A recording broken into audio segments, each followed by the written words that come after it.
হযরত মুহাম্মদ সাল্লাল্লাহু আলাইহি ওয়াসাল্লাম এই পৃথিবীর সর্বশ্রেষ্ঠ মানুষ। তিনি নবীরূপে পৃথিবীতে আবির্ভাব হয়েছেন। অতএব যে মহামানবের সৃষ্টি না হলে এ ধরার পৃষ্ঠে কোনো কিছুই সৃষ্টি হতো না। যার পদাচারণায় পৃথিবী ধন্য হয়েছে।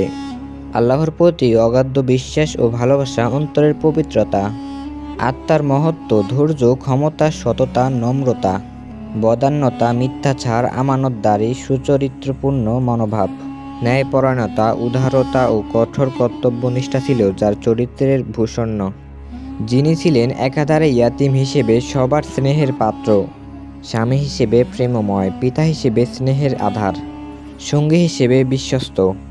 যিনি ছিলেন সফল ব্যবসায়ী, দূরদর্শী সংস্কারক, ন্যায় বিচারক, মহৎ রাষ্ট্রনীতি এবং সফল রাষ্ট্রনায়ক। তিনি হলেন সর্বকালের, সর্বযুগের এবং সর্বশ্রেষ্ঠ মহামানব বিশ্বনবী হযরত মুহাম্মদ সাল্লাল্লাহু আলাইহি ওয়াসাল্লাম।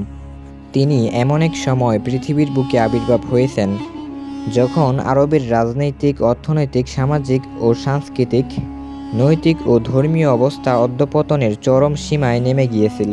570 খ্রিস্টাব্দে 19 আগস্ট মোতাবেক 12ই রবিউল আউয়াল রোজ সোমবার প্রত্যুষে আরবের মক্কা নগরীতে সম্ভ্রান্ত কুরাইশ বংশে মাতা আমেনার গর্ভে জন্মগ্রহণ করেন তিনি।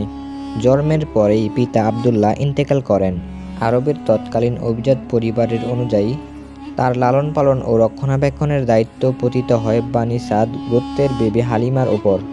এই সময় বিবি হালিমার আরেক পুত্র সন্তান ছিল, যার দুধপানের মুদ্দত তখনও শেষ হয়নি। বিবি হালিমা বর্ণনা করেন, শিশু মোহাম্মদ কেবলমাত্র আমার ডান স্তনের দুধ পান করত। আমি তাকে আমার বাম স্তনের দুধ দান করতে চাইলেও তিনি কখনো বাম স্তন হতে দুধ পান করতেন না। আমার বাম স্তনের দুধ তিনি তার অপর দুই ভাইয়ের জন্য রেখে দিতেন।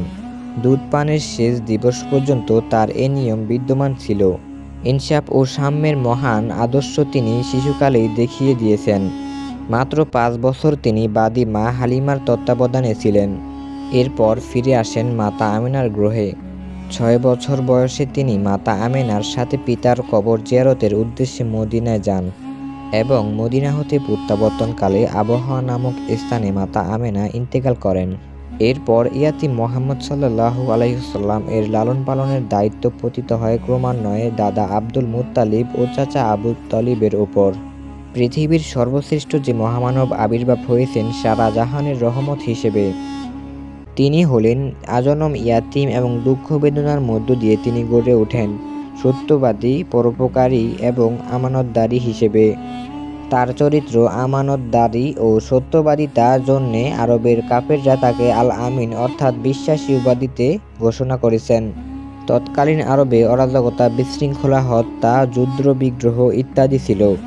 প্রিয় ভাই ও বোনেরা, খুব শীঘ্রই পরবর্তী পর্ব নিয়ে আসব। ভিডিওটি ভালো লাগলে লাইক দিন এবং শ্রেষ্ঠ মানুষদের জীবন কাহিনী জানতে আমাদের চ্যানেলটি সাবস্ক্রাইব করে রাখুন। ধন্যবাদ।